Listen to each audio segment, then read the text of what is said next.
저는 크리스천 처치 디사이플스 오브 크라이스트라는 그 미국 교단에서 아시안 교회를 돌보는 그런 일을 하고 있습니다. 100여 개가 되는 태평양 아시안 교회들의 목회 활동을 지원하고 또 젊은 지도자들을 발굴해서 양성하는 그런 일을 하고 있습니다. 오늘 제가 여러분들하고 나누는 말씀은 제 개인적으로 저에게 큰 은혜가 되었고 제가 목회의 길을 가는데 큰 신앙의 밑거름이 되었던 말씀입니다. 그래서 제가 받은 은혜를 함께 나누는 것이 제일 좋을 것 같아서 이 본문을 택했습니다. 친구 따라 강남 간다고 저는 초등학교 3학년 때 친구 따라 처음 교회를 갔습니다. 근데 마침 갔을 때 촌극이 있었어요. 그 무슨 연극을 하는데 이 사교 이야기가 그 주제였었습니다. 그러니까 제가 주일학교 처음 가가지고 교회 연극을 한 본문입니다. 지금도 기억나는데 주일학교 선생님이 우리를 이렇게 일렬로 이렇게 세워놓고 제일 키가 작은 애를 사교를 시켰습니다. 근데 저는 키가 그때도 좀 큰 편이었어요. 그래서 아마 뒤에 섰던 것 같아요. 제게 맡겨진 역할이 뭐였을까요? 제가 맡은 역할이요, 뽕나무였습니다. 그래서 제가 하는 건 뭐냐면요, 그냥 이렇게 손 벌리고 그냥 서 있기만 하면 돼요. 그리고 주일학교 선생님이 무표정하게 있으래요. 이 표정이 있으면 안 된대요. 그래서 그냥 가만히 앞만 보고 팔만 벌리고 서 있었습니다. 그러면 사교를 맡은 그 제일 키가 작은 친구가 때가 되면 내 어깨 위에 올라가는 거예요. 근데 그 연극이 제가 교회를 처음 가가지고 가자마자 했던 그 총극이었는데 제가 그걸 잊을 수가 없습니다. 우선 그 스토리가, 이야기가 너무 재밌었어요, 저에게. 그리고 연극도 참 재밌었습니다. 그러니까 뭐라 그럴까요? 아주 그 통쾌한 그런 그 기분이었습니다. 그러니까 나쁜 사람이 진정으로 뉘우치고 이게 훌륭한 사람으로 변화되는 모습, 그걸 봤다고 할까요? 그러니까 어린 나이에도 그게 참 마음에 감동이었어요. 이 사건은 이 어린 나의 마음을 이게 두근거리게 했던 것 같아요. 그게 제가 예수님을 만난 첫 번째 사건입니다. 그러니까 성경 공부가 아니라 촌극을 통해서 예수님이 이런 분이구나 하는 것을 제가 그때 배울 수가 있었습니다. 이게 얼마나 멋진 일입니까? 참 극적인 일이죠. 그래서 제가 이게 예수 믿으면 이렇게 되는구나. 그래서 제가 교회를 다니기 시작을 했던 것 같아요. 참 감사한 일입니다. 근데 오늘 이 본문 말씀을 가지고 조금 깊게 생각을 해보고 싶었어요. 그 삭개오는 어떻게 회개할 수 있었을까? 그 과정이 무엇이었을까? 그리고 그 결과는 어떻게 된 것인가? 이걸 좀 한번 생각해 보면서 오늘 우리 예배에 참석한 우리 모든 성도님들에게 어떤 하나님의 은혜가 함께하기를 기원합니다. 삭개오가 죄인이라고 했는데 이 사람의 죄는 어떤 죄입니까? 죄를 졌으니까 죄인이다, 이렇게 얘기를 했겠죠. 그런데 삭개오의 죄를 가만히 들여다보면 상당히 그 실존적이고 또 어떤 그 구조적인 것들이 있습니다.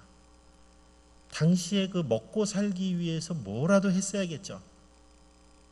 동족의 손가락질을 받으면서까지 로마의 앞잡이가 돼서 자기 동족을 수탈하던 세금 징수원이었어요. 이건 제가 볼 때요, 최악입니다. 일제시대로 얘기를 해보세요. 일제의 앞잡이가 돼가지고 우리 조선인의 등골을 빨아먹는 그런 역할을 하는 사람이라면 그 민족 반역자 아닙니까? 그런 사람이었습니다. 불의한 제국주의에 착취해 그 종사하는 그런 사람이었어요. 식민지 백성이었던 유대인들은 이 과도한 세금 징수 때문에 허리가 휘지 않을 날이 없었을 것입니다. 어쩌면 더 낼 세금이 없어서 자기 몸을 팔아야 되는 그런 지경에 놓이는 신세에 놓인 사람들도 많았을 것이에요. 그러니 이게 어떤 종류의 사람입니까? 이 삭개오라는 사람이에요. 더구나 이 사람은요, 그냥 세금 징수원이 아니에요. 취프, 그 우두머리였으던 겁니다. 그럼 얼마나 잘 착취해서 세금을 모았으면 인정을 받아가지고요, 거기에 우두머리까지 됐겠습니까? 그야말로 최악 중에 최악인 그런 사람이었습니다. 이건 말할 필요 없이 그냥 죄인입니다. 뭐 따질 필요가 없는 그런 종류의 사람이었습니다. 저는 미국에 살면서 오늘날도 이 삭개오처럼 살아가는 사람들을 많이 만났습니다. 이게 실존적이고 구조적인 죄 가운데 살아가요. 투잡, 쓰리잡 하면서 이민사회에서 잘 살기 위해서 온갖 수단과 방법을 가리지 않고 돈을 벌며 살아가는 사람들 많이 봤습니다. 우리 한국 속담에 이 목구멍이 포도청이라는 말이 있죠. 배가 고픈데 어떻게 하겠습니까? 그 식민지 시절에 가난한 사람이, 저는 2차 세계대전이 막 끝난 후에 물 한 바가지를 더 가지려고 서로 다투는 독일 아낙네들의 모습을 담은 다큐멘터리 필름을 본 적이 있습니다. 때가 되면 독일인들은 그걸 계속 보여줘요. 자기들의 그 과거에 비참했던 그 전후의 시대를 잊지 않게 하기 위해서 그걸 보여줍니다. 참 수치스러운 장면이죠. 저는 한국 전쟁이 막 끝나고 이 사회를 복구하는 과정에서 더 깨끗한 물을 가지려고, 물이 부족하다 보니까요, 물을 길러 와서 펌프 앞에서 사람들이 서로 막 머리채를 잡고 싸우는 그런 다큐멘터리 필름도 봤어요. 그런 필름이 있더라고요. 맞습니다. 굶주림 앞에는 장사가 없다라는 말이 있습니다. 지금이야 우리가 옛날보다는 훨씬 풍족해서 잘 사니까 이런 굶주림 속에 살아가는 것이 뭔지 우리가 모를 수가 있습니다. 그러나 살아남기 위해서 뭐라도 해야 되는 삶, 이들에게 도덕이란 뭐예요? 윤리란 무엇입니까? 여러분, 법이 빵을 가져다 주냐라는 그런 절규를 들어보신 적이 있습니까? 이게 참 비참한 상황이죠. 더 문제인 것은 그런 와중에서 삭개오처럼 편안한 잠자리에 하인들이 깨끗한 물을 가져다 주면 그 물로 우아하게 잔을 들이키면서 잠자리에 들었던 그런 사람도 있었다는 것입니다. 그게 삭개오였던 것이에요. 삭개오는 처음에는 자기의 생존을 위해서 가난한 사람들을 착취하는 앞잡이가 되었지만 나중에는 부자가 되어서 그 불의한 재물을 엔조이하는 삶을 사는 그러한 인물이었습니다. 그런데 이제부터 반전이 시작이 됩니다. 이런 삭개오가 왠지 모르는데 예수님한테 관심이 많아요. 왜 그랬는지 예수님한테 관심이 많았습니다. 그러니까 이게 키가 작다 보니까 필사적으로 그를 보려고 그 시카모와 그 나무 위에 올라간 거예요. 그 정도로 또 적극성도 있었어요. 올라가서 예수님을 보려고, 예수님이 지나가신다고 하니까. 그런데 그런 관심에 부응한 것이 예수님이십니다. 삭개오가 나서서 예수님을 부른 게 아니었어요. 오늘 본문을 보면 예수님이 먼저 삭개오를 찾아오셨습니다. 그런데 예수님의 말씀이요, 더 기가 막힙니다. 오늘 너희 집에 가겠대요. 혼자 가는 게 아니라 같이 가는 그 제자들 있잖아요. 삭개오님, 오늘 내가 이 제자들과 함께 당신 집에 가서 거할 수 있겠습니까? 이렇게 예수님이 먼저 그 삭개오에게 부탁을 한 것입니다. 거기에 대한 사람들의 반응은 어땠습니까? 충격이었어요. 사람들이 수군거렸다고 그랬죠. 오늘 본문 말씀에 보면 이건 사실은 사람들이 분노한 것입니다. 그리고 손가락질을 합니다. 아니, 어떻게 저분이 그런 죄인과 어울리다니. 그 사람 집에 들어가 가지고 밥을 같이 먹다니. 이게 웬일이냐. 화가 치민 것이었어요. 왜 사람들은 화가 납니까? 현재의 삭개오의 모습, 그리고 그 현재의 모습을 만든 과거의 행적을 아니까 분노하는 것입니다. 천벌을 받을 X, 이래야 되는 거 아닙니까? 이게 끝입니다. 그러나 예수님은 지금 뭔가 새로운 것을 하고 계십니다. 분명 예수님은 죄와 타협하는 분이 아니세요. 죄와 어울릴 수 있는 분이 아니십니다. 그는 정의로운 하나님의 아들이기 때문에 그렇습니다. 그러나 예수님에게는 우리가 갖지 못한 희망이 있고 우리가 갖지 못했던 소망이 있었습니다. 이처럼 불의한 사람도 변화되어서 하나님이 기뻐하시는 의로운 삶을 사는 사람으로 변화되는 꿈, 이 꿈은 단지 백일몽이 아니었었어요. 예수님한테. 바로 그걸 위해서 예수님이 오셨던 것입니다. 그러나 사람들은 미처 그것까지 생각을 못했습니다. 그러니까 현재와 과거만 봅니다. 앞으로 이 사람이 미래에 어떻게 될 것에 대한 비전은 사람들에게 없었던 것입니다. 그러나 예수님은 뭔가 새로운 것이 있었어요. 그래서 삭개오 집에 가게 됩니다. 가서 밥을 먹었겠죠. 또 대화가 있었을 것입니다. 근데 여기에 정말 사람들이 미처 예상하지 못했던 충격적인 일이 벌어지기 시작합니다. 삭개오가 사람들 앞에 나왔어요. 그 예수님과 제자들 또 따라온 사람들이 있었겠죠. 궁금하니까. 그 앞에서 공개적으로 이야기를 하기 시작합니다. 선생님, 나의 재산의 절반을 가난한 사람들에게 나눠주겠습니다. 환원하는 거예요. 자기가 지은 죄, 자기가 착취한 것을 환원하는 것입니다. 그리고 토색한 일이 밝혀지면, 내가 지금 모르겠는데 더 나쁜 짓을 해가지고 그렇게 돈을 모은 그게 있으면 내가 4배를 쳐서 갚아주겠습니다. 이건 정말 믿을 수 없는 고백입니다. 제가 계산을 해봤어요. 이게 부자라고 했는데 절반이라면 아마 어마어마하게 많은 재산일 겁니다. 그렇죠? 그리고 토색한 것이 밝혀지면 4배를 갚겠다고 그랬어요. 그럼 나머지 절반 중에서 이제 토색한 일이 밝혀지면 4배로 갚아준다고 하죠. 결국 얼마가 남을까요? 이 사람한테. 내가 계산을 해보니까 결국 남은 재산이 하나도 없어지는 것이에요. 결국은 뭐냐면 완전히 빈털터리가 된다는 것입니다. 무슨 뜻이에요? 자기가 평생 모아놓은 재산을 몽땅 돌려놓겠다는 것입니다. 와, 이거 진짜 대단한 거죠. 여러분, 이런 회개 보신 적 있으세요? 여러분, 이런 회개 하셨나요? 예수님을 그리스도로 믿고 따른다고 할 때 우리는 회개해야 되지 않습니까?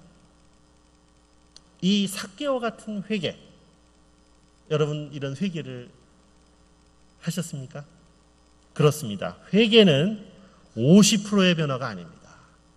회개는 완전한 변화, 완전히 방향을 틀어서 주님께로 행하는 겁니다. 아, 나 죄를 졌으니까 내가 가진 재산 중에 10%를 사회에 환원해서 쓰고 하겠습니다. 그리고 나머지는 내가 또 챙기고 50% 하나님도 믿고 또 나도 계속 부자로 살고. 그게 아니었습니다. 오늘 삭개오는요. 이것은 성경에서 나오는 유일한 회개가 뭔지에 대해서 보여주는 스토리입니다. 이야기입니다. 이건 개인적인 문제로 끝나는 게 아니었어요. 이건 굉장히 위험한 일이기도 했습니다. 그 당시로 보면요. 왜 그렇습니까? 당시의 경제 구조는 지금 같은 자본주의 사회가 아니었습니다. 그렇지 않겠습니까? 어쩌면 로마인들이 이스라엘 사람들을 통치하고 그 식민지로 삼아가지고 그 사회를 지배하는 그 방식을 완전히 거부하는 것이었습니다. 그런 식의 삶을 내가 사지 않겠다. 하고 선언하는 거나 마찬가지였습니다. 그리고 매우 정의로운 행동이었습니다. 왜 그렇습니까? 원래 소유해야 마땅한 사람들, 그 사람들에게 자기가 불이하게 가지고 온 거를 다 돌려주겠다는 것입니다. 이것은 진정한 회개한 그리스도인이 어떻게 살아가야 되는가를 몸소 보여준 일이었습니다. 그래서 그 삭개오의 이야기를 그렇게 연극까지 하면서 아이들한테 가르쳐 줬던 것 같아요. 그 결과가 무엇이었죠? 예수님이 뭐라고 말했습니까? 그래, 삭개오야, 잘했다. 넌 이제 구원받았다. 넌 이제 천국에 들어간다. 그렇게 끝나는 게 아닙니다. 오늘 본문 말씀에 뭐라고 말씀하셨습니까? 삭개오뿐만 아니라 너희 전 가족에게 구원이 있다는 것이에요. 와, 이게 놀라운 얘기입니다. 이게 구원이 삭개오로 끝나는 게 아니라 삭개오와 함께한 사람에게 구원이 전부 다 펼쳐졌다는 것입니다. 여기서 말하는 가족은 피를 나눈 가족만 얘기하는 게 아닙니다. 권속, 함께하는 사람들을 다 가족이라는 생각을 해요. 그러면 그 자리에 있는 사람들이 있었어요. 삭개오도 있고 가족들도 있고 그 집에서 같이 사는 사람들, 또 예수님의 제자들 다 앉아 있습니다. 이 뜻은 뭐냐면, 그래 삭개오야, 지금 당신이 결정하고 행하는 이 행위 때문에 이 자리에 앉아 있는 모든 사람이 함께 복을 받고 구원을 얻는다. 이렇게 이야기를 한 것입니다. 와, 이거는 삭개오가 속해 있는 공동체가 함께 구원을 받는다. 너무나 대단한 일입니다. 그렇습니다. 우리는 이런 생각을 할 때가 있어요. 나 하나 뭔가 바뀌어서 의로운 행동을 한다고 해서 이 사회가 바뀔까 과연? 이렇게 생각할 수가 있습니다. 이게 달걀을 바위에다가 던지는 거와 이게 같은 게 아닌가. 나 혼자 뭐 어떻게 해본다고 해서 뭐가 되겠는가, 이 사회가. 이런 생각을 할 때가 많다는 겁니다. 여러분, 종합복지센터를 하면서 그런 일을 통해서 사람들이 얼마큼 바뀔까요? 여러분, 그런 그 사람이 바뀌는 거에 대한 확신이 있으십니까? 저는 확신이 있습니다. 이 이야기 때문에. 한 사람이 바뀐 것 때문에 그 사람과 함께한 가족들이 구원을 얻는다. 이게 예수님의 말씀이에요. 그래서 저는 믿습니다. 이 말씀을. 바로 그렇습니다. 한 개인의 회개는 그 한 사람의 변화로 끝나지 않습니다. 그와 함께 살아가는 사람들이 은혜와 축복을 잊게 된다는 것입니다. 이것이 위대한 변화인 것입니다. 그리고 그 사람은 비록 과거의 행적이 죄에 가득 찼지만 주님께서 이렇게 말씀하십니다. 그도 아브라함의 아들이다. 이제 아브라함의 아들, 믿음의 조상인 아브라함의 아들이라는 것이에요. 하나님 나라의 아들이 됐다는 것입니다. 이것이 교회가 가지고 있는 구원의 비전입니다. 교회는 그냥 사람을 가르기만 하는 곳이 아닙니다. 어떠한 죄인이라도 예수 그리스도 안에서 참 사랑을 체험하고 변화되어서 진정으로 100% 회개하고 하나님이 기뻐하시는 사람으로 나아가는 것, 이것이 회개요, 이것이 교회가 하는 일이요, 이것이 교회를 통해서 지금도 이루어지는 일입니다. 여러분, 저는 어저께 우리 이강수 목사님께서 이 신갈 종합복지센터뿐만 아니라 우리 신갈교회가 행하는 사역을 소개받으면서 또 직접 보면서 마음에 큰 감사가 있었습니다. 왜냐하면 하나님 안에서 회개한 자들이 세상을 향해서 우리의 것을 나누어 주는 삶을 사는 그 모습을 봤기 때문에 그런 것이에요. 제가 이 메시지를 이런 걸 알고 준비한 게 아니었습니다. 여기에 올 때 무슨 사역을 하시는지 아무것도 몰랐어요. 근데 그 메시지, 그 사역 현장을 보면서 이 메시지가 새롭게 저에게 다가왔습니다. 그렇습니다. 여러분뿐만 아니라 이 말씀을 나누는 내 자신이 하나님 앞에 그런 죄인이었습니다. 내가 어떻게 살아야 되는지 여러분들을 보면서 많이 배웁니다. 오늘 삭개오의 이야기를 통해서 이 자리에 회개하신 분들, 진정으로 삭개오처럼 완전히 돌이켜서 하나님이 기뻐하시는 그런 의로운 삶을 사시기 바랍니다. 아직 예수 그리스도를 영접하지 않으신 분이 계시면 이 시간 예수님을 영접하십시오. 그리고 회개의 자리로 나아가시기 바랍니다. 그것이 여러분을 구원하고 또 가족을 구원합니다. 마지막으로 가족을 생각해 봅시다. 이 삭개오가 생각할 때 그래도 우리 아이들을 교육할 교육자금은 마련해 놔야죠. 그러면 나머지는 다 드리겠습니다. 돌려주겠습니다. 그런 게 있습니까? 이 안에요?